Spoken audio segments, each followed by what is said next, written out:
Hey friends, I want to talk about relaxation in this video. First off, I mean something very specific by relaxation. A lot of times you'll hear the phrase relax or just relax, man. And I used to hear that when I was younger. And in retrospect, I feel annoyed and irritated about this because I didn't know until I was maybe 25 when I was 6 or 7 years into meditation that relaxation was actually a technical term, that we can relax, that it's a skill, that there's a specific thing that you can do to relax, and that it's worth cultivating this. So what is the skill? The skill is knowing that you have muscles in your body and they tighten up as we go about our day, as we go through our lives. And often there's patterns of how they tighten up, of the way that we respond to different situations. And we can scan our bodies for that tightness and invite those muscles to relax. We can loosen that tension. We can let go of that tightness. And that's what relaxation is. So, for example, your shoulders might tighten up, or your jaw, or your arms, or your legs. There's a specific muscle in my right leg that's often tensing up. I'm very familiar with it. You'll get familiar with your own tension patterns. And as you notice those muscles being tight, you can relax them. You can let go of that tension. You can invite them to relax. It's a little bit like seeing someone in the street and being like, hey, would you like to relax? And they say, yeah, I would like to. And if they do, they do. And sometimes they'll be like, no, I must stay tight and tense and I'm protecting something. And if that's the case, then you don't force them to relax. You're like, okay, all right, that's what you need.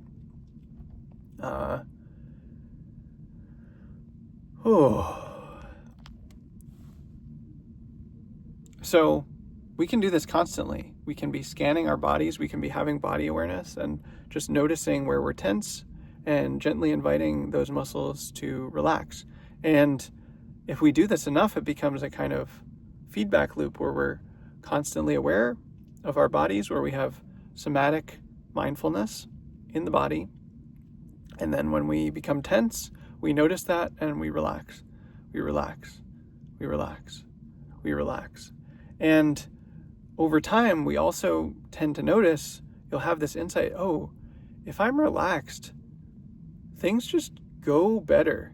It just goes better when I'm relaxing. We start to notice a causal impact that relaxing our bodies has on the way that we show up to our lives and the things that we care about. Oh, I had a better conversation because I was relaxed. Or, oh, I wrote something that I'm proud of because I was relaxed.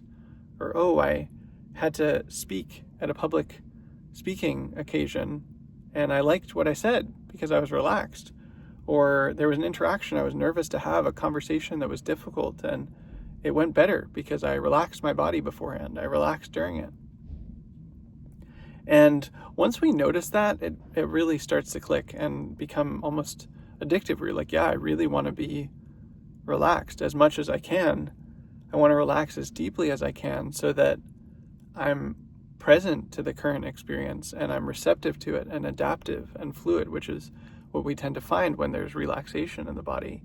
And conversely, you can notice, oh, when I'm tense, when I'm tight, when I'm tight in my body, things go worse and it doesn't feel good and I'm unhappy and other people respond poorly to me and it's just stressful and it doesn't feel good. Of course, practically speaking, we can tense muscles in our body for a reason, that you need to tense your body to move or to move through life in different ways. But habitually being tense and being locked in the body, engaging that muscular tension without letting go of it is problematic in our experience, where you're just going to be unhappier and less fluid and less adaptive. And conversely, when you're able to relax, when you can systematically notice tension and let go of it, then your life just goes much better. So I'm always trying to relax. always trying to relax at deeper and deeper levels, trying to notice tension in my body and let go of it, and also trying to do things that encourage that relaxation. Different kinds of stretching or movement or massages or hot showers or, Epsom salt baths. Those are all things that I've found that are really, really, really good for relaxation. I love just lying down. Just lying down is a easy way to relax a lot of the body, and a lot of my best thinking or writing comes when I'm lying down. And you kind of learn what your body needs and what your body likes and how it likes to relax, and different things work for different people. But this practice of relaxation, of noticing muscular tension and inviting it to relax, over time just really improves quality of life. And I'm not the most relaxed person. Everyone has muscular tension. Probably you can see it in my face or in my body if you watch me move. But the more I do these practices and the more I cultivate this relaxation, the happier I am and the better my experience is, and the more creative and inspired I am, and the more adaptive I am to the circumstances I find myself in.